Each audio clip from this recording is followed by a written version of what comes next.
오늘 저와 여러분이 함께 읽으신 말씀 가지고 관대한 왕의 약속이란 제목으로 말씀 강론하겠습니다. 마케도니아의 알렉산더 대왕이 어느 날 군사작전을 수행하던 중에 길에서 한 거지를 만나게 됩니다. 고른 사진 중에 좀 비슷한 사진입니다. 뭐 꼭 저 사진이 아니었습니다만은 저 알렉산더 대왕이 길가에서 거지를 만납니다. 누더기를 입은 채 굶주렸던 거지는 그곳을 지나가던 위대한 군주인 알렉산더 대왕에게 자선을 베풀어 달라고 간청합니다. 동전 하나만 주십시오 라고 말이지요. 알렉산더는 그 거지에게 고민하다가 동전 하나가 아니라 금화 여러 개를 던져줍니다. 함께 수행하던 다른 군인들, 장수들이 깜짝 놀랍니다. 거지가 요청한 건 동전 한 잎인데 우리 알렉산더 대제께서는 금화 여럿을 던져주었기 때문입니다. 후에 그 신하 중 하나가 지나고 나서 저 일에 관해 묻습니다. 대왕님, 아니 거지에게는 동전 하나면 족할 겁니다. 왜 그런 거지에게 금화 여러 개를 그렇게나 많이 주셨습니까? 라고 묻자 알렉산더 대왕은 대왕답게 이렇게 대답합니다. 동전 하나는 거지의 요청에 적합한 건지 모르겠지만 금화 여러 개는 대왕인 나 알렉산더 대왕의 자선에 적합하기 때문이다. 무엇을 이야기하고자 하는지 아시겠습니까? 알렉산더 대왕은 통이 큰 사람이라는 겁니다. 관대한 사람이라는 겁니다. 동전 하나 달라고 해서 동전 하나 주는 사람이 아니라는 겁니다. 이처럼 알렉산더 대왕의 어떤 통 큰 기부, 관대한 적선을 우리는 들으셨는데 오늘 본문은 사실 그것보다도 훨씬 더 큰 정말로 위대한 관대함에 대해 말씀하고 있는 내용입니다.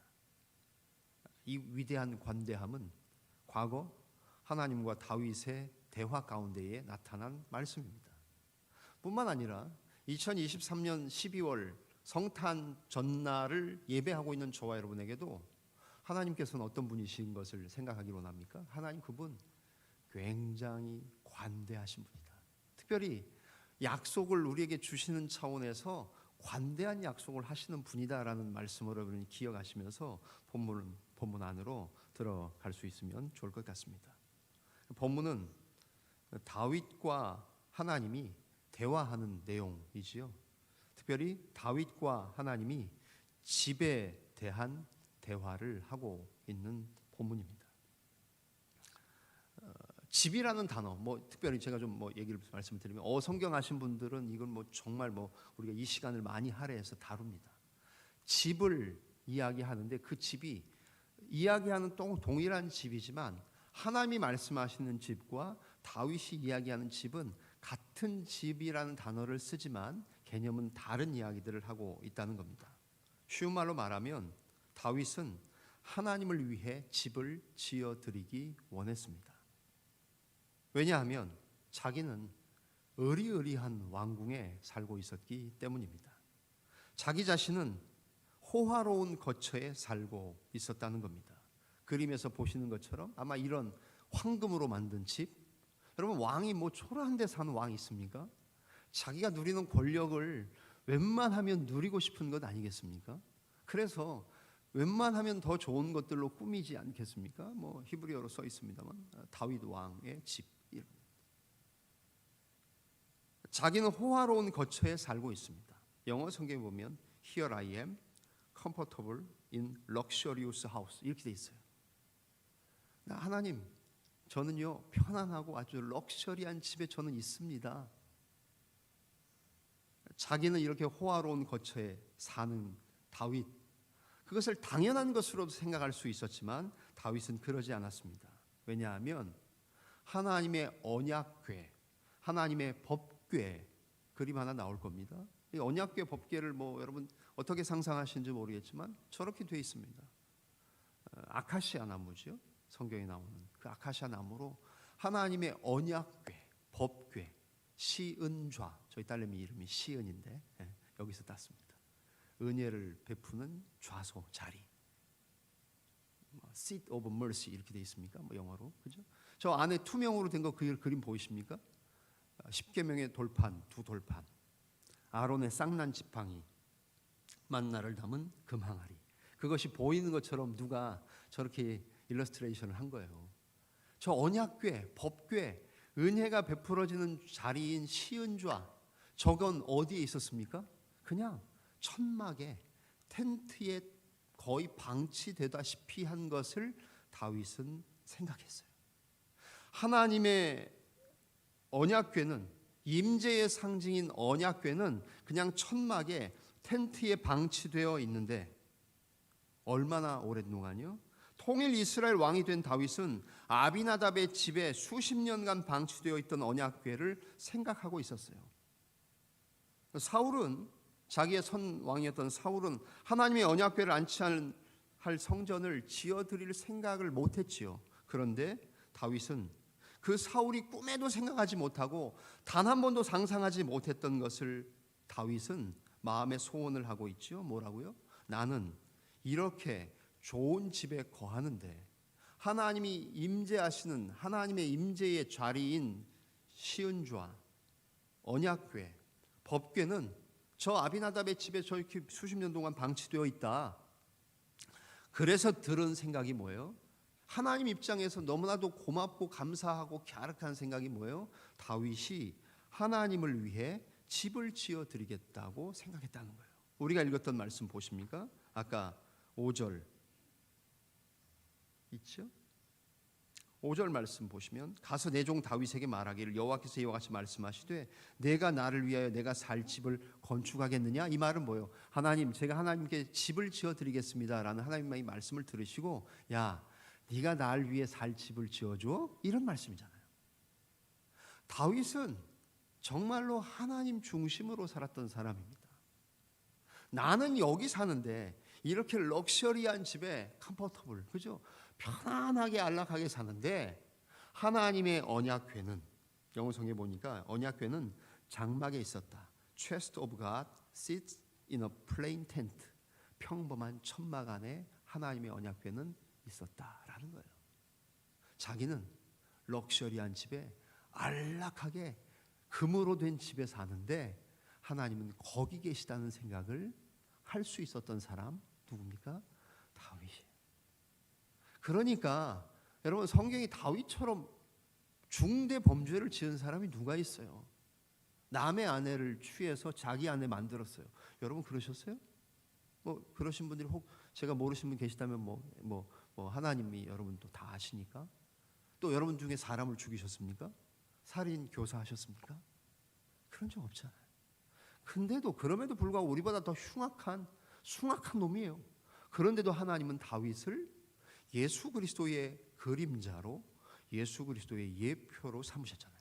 왜 그래요? 허물은 있지만 하나님을 생각하는 데 있어서는 2등하지 않아요. 그는 항상 1등하고 싶었던 사람 같아요. 나는 이렇게 좋은 환경에 있지만 하나님의 언약궤는 저곳에 있다. 그러니 다윗이 하나님을 위해 집을 지어 드려야 되겠다라고 생각을 해요. 이때에 하나님이 오히려 그것을 귀하게 여기시고 하나님께서 하시는 말씀이 오늘 본문에 나온 내용들 아닙니까? 5절 말씀 보시면, 그리고는 하나님이 하시는 말씀이 뭐예요? 하나님이 결국에는 하나님이 결론적으로 뭐예요? 하나님이 다윗을 위해 집을 지어 주시겠다는 거예요. 여러분, 똑같은 집에 대한 단어를 사용하고 있죠. 다윗이 지어드리려고 했던 하나님의 집은 뭡니까? 성전, 템플, 그죠? 오늘날로 말하면 뭐 예배당하고 같은 개념일 수 있어요. 예배당, 하나님의 거하시는 곳, 성전을 지어드리겠다라고 말해요. 근데 하나님은 뭐라고 말씀하세요? 다윗을 위해 오히려 야야야, 네가 날 위해 집을 지어줘? 아이고, 말만 들어도 고맙다. 야, 기특하다. 내가 널 위해 집을 지어줄게. 여기서 말하는 집은 뭡니까? 왕조, 다이너스티, 왕의 가문, 명문 가문을 이야기하는 말씀이지요. 그래서 넘어가면 5절에 이렇게 말씀하고 있는 거죠. 5절, 누구도 집을 지을 수 없다는 거예요.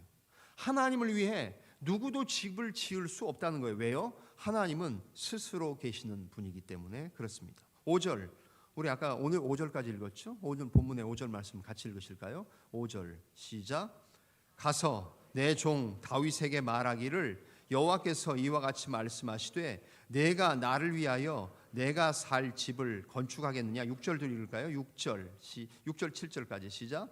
내가 이스라엘 자손을 애굽에서 인도하여 내던 날부터 오늘까지 집에 살지 아니하고 장막과 성막 안에서 다녔나니. 7절. 이스라엘 자손과 더불어 다니는 모든 곳에서 내가 내 백성 이스라엘을 먹이라고 명령한 이스라엘 어느 지파 가운데에 하나에게 내가 말하기를 너희가 어찌하여 나를 위하여 백향목집을 건축하지 아니하였느냐고 말하였느냐. 하나님 이렇게 말씀하신 적이 없다는 거예요.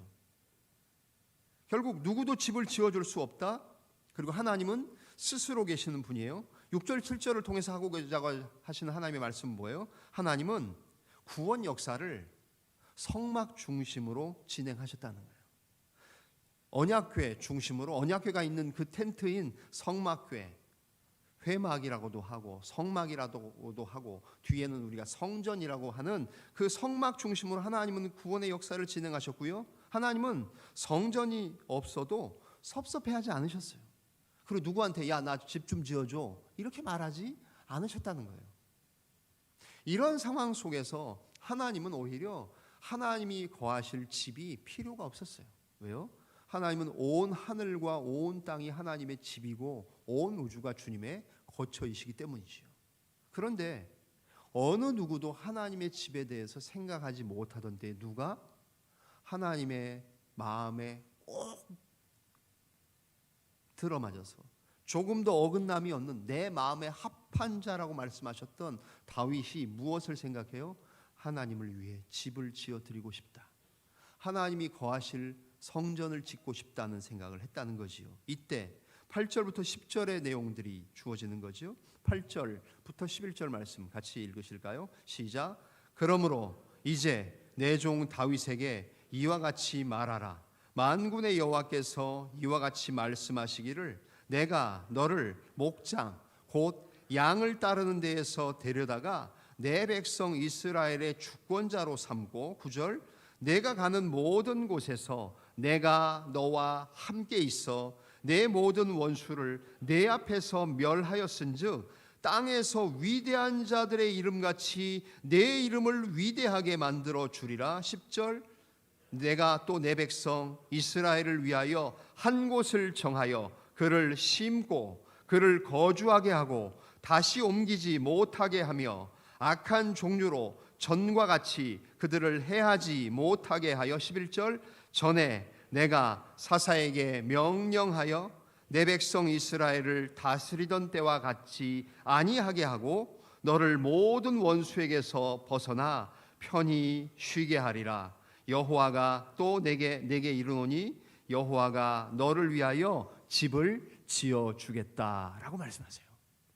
여러분 8절부터 11절의 말씀은 여러분과 여러분의 자녀들과 여러분의 손주들에게 주실 수 있는 충분한 약속의 말씀이라는 거 보십니까? 하나님 우리에게 뭐라고 말씀하세요? 이 말씀 8절부터 11절의 말씀은 뭐예요? 결국 하나님은 기뻐하셔요. 다윗이 그렇게 생각 먹었던 것, 마음 먹었던 것만 가지고도 하나님이 기뻐하시면서 뭐 하셔요? 약속을 주고 계세요. 어떤 약속? 이 뒤에 나오는 하나님이 말씀하시는 약속. 하나님이 기뻐하셨어요? 그러면서 9절 전반절 내가 가는 모든 곳에서 뭐 해주셔요? 내가 너와 함께 있겠다는 약속. 무슨 약속입니까? 임마누엘의 약속. 여러분이 대전에 사시든 대구에 사시든 대천에 사시든 서울에 사시든 한국에 사시든 미국에 사시든 독일에 사시든 어디에 사시든 여러분의 자녀들이 어디에 있든지 간에 군대가 있는 아들 있습니까? 간부로가 있는 군대의 아들 딸들이 있으십니까? 그 아들들이 보직을 옮겨서 가는 전방이건 후방이건 교육기관이건 어디건 가든지 하나님 무슨 약속을 하세요? 그런 다윗을 기뻐하신 하나님이 약속하신 첫 번째 약속 임마누엘의 약속이에요. 하나님 우리와 함께 하신다. 여러분 우리가 임마누엘을 너무 쉽게 생각하지요. 감히 나 같은 사람에게 하나님이 함께 하세요. 어디를 가든지 함께 해주겠다고 하세요. 여러분 사람도요 삐지고 토라지고 싫으면 같이 안 해요. 야, 내가 뭐 여기 뭐 제일 좋은 뭐 어디 뷔페 베스타 뷔페요? 대전에서 제일 좋은데 어디예요? 뭐 비싼데 얼마짜리까지인지 모르겠어요. 안 가봐서. 거기 가서 밥 먹자 그러고 내가 그 사람 싫으면 그냥 집에서 짜장면 시켜 먹는 게 낫지 4만 원짜리 5만 원짜리 같이 가서 밥 먹고 싶지 않아요. 얹혀요. 예? 근데 함께 나 같은 사람하고 마다하지 아니하시고 싫어하지 않으시고 함께 해주겠다는 임마누엘의 약속. 9절 하반절 무슨 약속입니까? 이름을 위대하게 해주시겠다는 약속. 9절 하반절 내가 너와 함께 있어 내 모든 원수를 내 앞에서 멸하였은즉 땅에서 위대한 자들의 이름같이 내 이름을 위대하게 만들어 주리라. 여러분 비록 우리가 이 땅에서 이름 뭐 우리 이름 기억하는 사람 없어도 괜찮아요. 여러분의 자녀들은 좀 잘 되면 좀 더 좋지 않습니까? 여러분의 손주들은 여러분 자녀들보다 더 잘 되면 좋지 않겠습니까? 그리고 이 땅에서 별로 기록하지 않아도 하나님이 기억해 주시면 하나님의 나라의 그 기둥에 새겨진 흰 돌에 새겨진 이름으로만 기억될 수 있다면 우리 괜찮은 것 아닙니까? 뭐 이 땅에서 뭐 이름 기억해 주면 좋지만 안 해줘도 상관없잖아요. 근데 반대로 하나님이 기억해 주셔야 되는데 하나님이 잊어버리시면 어떻게 됩니까? 심각한 문제예요. 너 뭐 하다 왔냐? 근데 너 누구더라? 그러시면 어떻게 해요? 여러분 그러니까 얼굴도 좀 알려주세요. 사진도 알려주시고 여러분이 누군지를 제가 알아야 되잖아요. 그죠? 여러분 이름도 좀 알려주시고 전 여러분 이름 부르고 싶어요. 예. 부모님이 부르라고 만들어주는 이름 아닙니까? 비록 뽀샵하고 포토샵 해야 되는 얼굴이지만 좀 사진 좀 내주세요. 그래서 얼굴도 알고 이름도 안 돼. 하나님은 이름을 위대해 주겠다 그러셔요. 뿐만 아니라 10절과 11절 평화의 통치를 이루도록 도와주겠다는 약속이에요. 내가 또 내 백성 이스라엘 위하여 어떻게 해요? 한 곳을 정하여 그를 심고 그를 거주하게 하고 다시 옮기지 못하게 하며. 야, 이사 다니는 거 힘듭니다. 예? 자가에 계신 분들 부럽습니다. 이제 이사 안 가셔도 될 분들 뒷다 부럽습니다. 저 이번에 뭐 제가 이사한 거 하나도 없어요. 제 아내가 이번엔 2번이나 동시에 이사를 했지만 맨날 이사해요. 그래서 제가 농담해요. 제 아내한테. 제대하고 혹시 이삿짐 센터 하실 생각 없어요? 하도 이사를 잘하시고 정리를 잘하시니까 예? 이사 그만 다니고 싶어요. 예? 이제 정착하고 할 때가 된 거죠. 근데 뭐라 그러세요? 다시 한 곳을 정해서 심고 거주하게 하고 다시 옮기지 못한다는 것 얼마나 안정된 복입니까? 그러면서 악한 종류로 전과 같이 그들을 해하지 못하게 하고 전에 내가 사사시대에 그렇게 지도자들이 엎어지고 새로 올라오고 했던 것처럼 그렇게 하지 아니하고 너를 모든 원수에게서 벗어나 편히 쉬게 하리라. 하나님이 평화의 통치를 이루게 도우시겠다는 약속이에요. 여러분 우리에게 오신 왕, 우리가 섬기는 왕이신 여호와 하나님이 이렇게 좋은 분이시라는 거예요. 알렉산더 대왕만 관대한 게 아니라 그 이상으로 하나님은 다윗의 그 마음을 읽으시고 다윗에게 이처럼 관대한 약속을 주고 계시는 상황이라는 거죠. 그러면서 12절과 13절 후손과 보좌 왕자에 대한 약속도 주고 계시죠. 12절 13절 같이 읽겠습니다. 시작. 내 수완이 차서 내 조상들과 함께 누울 때에 내가 내 몸에서 날 내 씨를 내 뒤에 세워 그의 나라를 견고하게 하리라. 13절 그는 내 이름을 위하여 집을 건축할 것이요 나는 그의 나라 왕위를 영원히 견고하게 하리라. 아멘. 누구예요? 다윗의 씨로 날 사람 누구예요? 솔로몬. 그래서 다윗은 그렇게도 하나님을 위해 집을 드리고 싶어서 그냥 얼마나 그 열망이 컸어요. 근데 하나님이 12절 13절에 얘기한 것처럼 그 나라 네 몸에서 날 네 씨를 세워서 내 뒤에 세워서 나라를 견고하게 하고요. 13절 그는 내 이름을 위하여 여호와를 위하여 집을 건축할 것이요.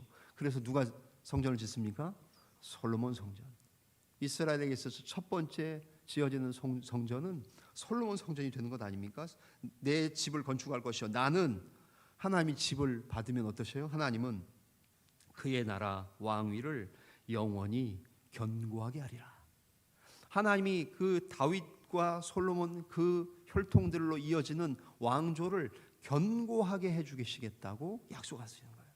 후손 보좌, 이건 왕국의 핵심이죠. 후손이 없으면, 자기의 대를 이을 왕자가 없으면, 물론 딸들, 공주들도 있지만 대부분 그 당시만 해도 북의 사회, 아들들에게 혈통이 이어졌으니까 후손이 없으면 왕국이 설 수 없지요. 그리고 정치적으로 든든한 보좌가 없으면 왕위가 유지될 수가 없지요. 그런데 하나님은 후손과 보좌에 대해 약속하고 계세요.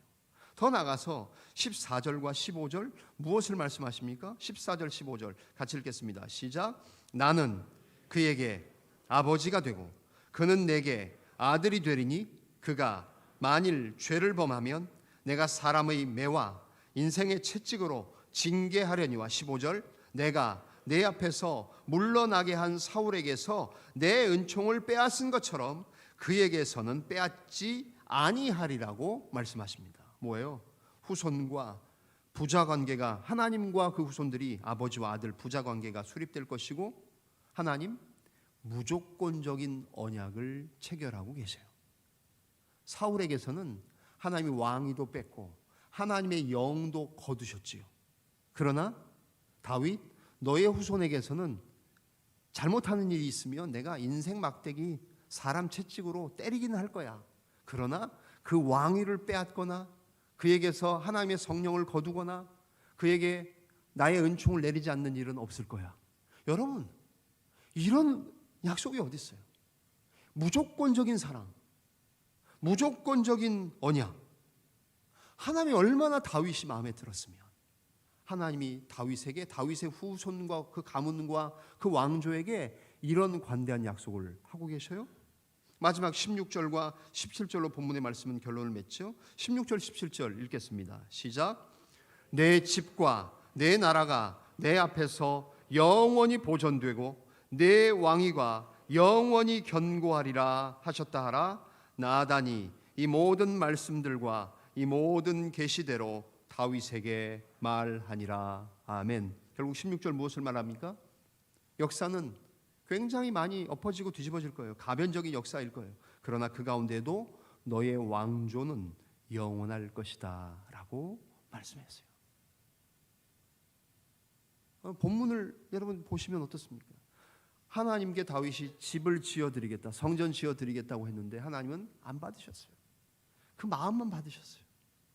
여러분 제일 좋은 게 그거 아닙니까? 뭐 이렇게 할 때 됐어요, 넣어두세요, 마음 받겠습니다. 좋다. 이거 안 받으시면 이거 내 거, 그죠? 그 사람에게 좋은 것을 선물로 사고 그 사람에게 많은 돈을 현찰로 돈 필요한다고 쓰시라고 했는데 괜찮습니다, 쓰세요, 마음만 받겠습니다. 마치 하나님은 다윗의 마음만 받으신 거예요. 그리고는 다윗에게 그 마음을 읽으신 하나님은 훨씬 더 엄청나게 많은 것, 좋은 것으로 그에게 약속해 주고 계신 본문의 말씀이죠. 여러분, 오늘 본문 말씀을 통해서 하나님은 우리에게 어떤 분이십니까? 관대한 왕이십니다. 특별히 이 수많은 약속을 다윗만 받았습니까? 아닙니다. 2023년 오늘 여기 있는 우리에게도 하나님 약속하시는 분이세요. 우리에게 하나님 말씀하지 않으셨습니까? 내가 너와 함께 해주겠다, 너의 이름을 창대하게 위대하게 해주겠다는 얘기는 아브라함과 다윗에게만 허락된 약속이 아니라 우리에게도 해당되는 말씀이에요. 뿐만 아니라 우리를 통하여 하나님의 평화의 통치를 이루시고 우리로 말미암아 평화의 사도로, 피스메이커로 우리들을 사용하시잖아요. 우리가 가는 곳에 분쟁이 멈추고 다툼이 사라지고 아시시 성 프란시스의 기도문처럼 주여 나를 평화의 도구로 사용해 써주소서. 우리 그런 사람들 아니에요. 우리가 가는 곳에 주님의 평화가 임하도록 그리스도의 대사로 임명받은 우리들 아닙니까? 우리들을 향해 하나님께서 이런 관대한 약속을 허락하셨다는 사실이죠. 아메리칸 인디언들을 향해 선교했던 선교사였던 데이빗 브레이너드라는 선교사님이 있습니다. 그는 그의 일기 가운데 이런 일기를 적었습니다. 내 모든 것을 하나님께 드릴 수만 있다면 얼마나 좋을까. 이것이 내가 그분께 할 수 있는 모든 보답이다. 다윗의 마음이 이러지 않았겠습니까? 하나님, 제 모든 것을 하나님께 드리면 얼마나 좋겠습니까? 데이빗 브레이너드 선교사도 그런 마음을 가지며 아메리카 인디언들을 대상으로 복음을 전하다가 하나님의 부르심을 받았던 사람입니다. 오늘 우리에게 이런 마음이 있으십니까? 저와 여러분들은 하나님의 언약의 은혜에 보답하고 계십니까? 정말로 우리가 하나님을 사랑하면 찔끔찔끔하는 헌신을 그치라고 얘기하지 않습니까? 하나님을 거짓 취급하지 마시라는 얘기 하지 않습니까? 하나님이 돈이 없어서 우리한테서 헌금 받으십니까? 하나님은 은과 금이 다 내 것이라고 말씀하세요. 부와 귀도 내 것이라고 말씀하세요. 장수하는 그 수와 귀도 하나님이 할 것이라고 말씀하세요. 우리가 드리는 헌금, 하나님에게 그것이 얼마나 되겠습니까? 그런데 우리의 마음은 여기 나온 것처럼 하나님, 내 모든 것을 하나님께 드릴 수 있다. 내 모든 것입니다. 일부가 아니라. 여러분이 가진 것, 여러분의 시간을 일부 드리고 계시지 않습니까? 주님을 향해 봉사하면서도, 우리는 봉사하면서도 생색내고 불평하지 않습니까? 우리 헌금 드리면서도 그거 달랑 얼마, 여러분들 얼마 하셔요? 하나님께 드리시는 그거 가지고 헌금 한다고 말씀하십니까? 아니죠. 모든 것을 하나님께 드릴 수 있다면 얼마나 좋겠는가 하는 마음이 우리에게 어느 정도 있냐는 거예요. 언약의 은혜에 보답하고 계십니까? 우리는 우리 스스로에게 이렇게 물어야 될 겁니다. 주님, 제가 무엇을 하면 좋겠습니까? 제가 제 모든 것을 어떻게 드리면 좋겠습니까? 우리의 전 존재, 우리의 믿음, 우리의 마음, 우리의 생명, 우리의 힘, 여러분의 젊을 때 주님 섬기는 거지요. 나중에 나이 들어서 힘 빠지고 은퇴하고, 아니 주님 언제 부르실지 모르는데 나중에 언제 하시게요? 지금 하는 겁니다. 아직 건강할 때. 무릎이 아프십니까? 한쪽 무릎이 아프면 나머지 한쪽 수술 안 한 무릎 있지 않습니까? 제가 그래요. 연골, 십자인대 수술 오른쪽만 2번 다 했어요. 근데 아직 왼쪽은 괜찮아요. 그 왼쪽 괜찮아서 축구할까도 생각했지만 그 축구 때문에 다쳤는데 수술 2번, 3번 했는데 더 이상 축구하면 안 될 것 같아서 축구는 제대했습니다. 축구는 빠이빠이 했어요. 더 이상 축구 안 합니다. 축구하러 후배 목사들이 선배님 나오시죠. 맛있는 거 사드리겠습니다. 오늘 게임 머니 많이 걸렸습니다. 목사들도요 게임할 때 돈 걸고 합니다. 그 1인당 10,000원씩 50,000원씩 걸고 합니다. 이스라엘 가서도 달러 내고 저희들 축구했던 사람들이에요. 이 성지순례 가가지고 그렇게 했었어요. 근데 그 좋던 축구도 무릎 2번 수술하고 나서는 안 해요. 이쪽 무릎 남아있지만 건강 남아있을 때 주님을 향해 섬기면 안 되시겠습니까? 주여, 제가 무엇을 하리까? 데이빗 브레이너드처럼, 아니 다윗처럼 하나님 앞에서 그런 마음 가지자 하나님이 다윗을 향해 관대한 약속을 하고 계신 왕 여호와를 우리는 보게 됩니다. 이 모든 약속은 성탄의 주인공으로 오신 나사렛 예수 그리스도에게서 궁극적으로 성취되지 않았습니까? 우리에게 오신 왕 중의 왕으로 오신 예수 그리스도, 그 예수 그리스도가 모든 약속을 성취하셨습니다. 임마누엘도, 위대한 이름이 되신 분도, 이 땅의 평화의 통치자로 오신 분도 예수 그리스도이시며, 그 주님을 맞이하는 성탄을 저와 여러분이 오늘도 살아서 건강하게 그 성탄을 맞이하고 있다는 사실, 그리고 우리에게도 그 약속이 여전히 유효하다는 사실, 이 언약의 하나님을 사랑하며 섬기시는 사랑하는 우리 자운교회 모든 교우들, 저와 여러분의 평생의 삶, 우리 평생의 크리스마스 동안 관대한 왕의 약속을 기억하며 사시는 놀라운 은혜가 있어지시기를 주님의 이름으로 간절히 축원합니다. 기도하겠습니다. 살아계신 하나님, 감사합니다. 하나님 아버지는 우리에게 너무나도 자애로우시고 관대한 왕이십니다. 다윗에게 그러하셨던 것처럼, 데이빗 브레이너드에게 그러셨던 것처럼, 오늘 저희에게도 그런 하나님 아버지이심을 고백합니다. 하나님, 그러한 관대한 약속들 중에 수많은 약속들이 성취된 곳이 예수 그리스도, 성탄의 주인공으로 오신 예수 그리스도 주님이십니다. 주님을 통해 이 모든 약속을 부여받은 저희들 마음껏 누리는 인생 되게 하시고, 우리도 주님에게 내 모든 것을 하나님께 드릴 수 있다면 얼마나 좋겠는가.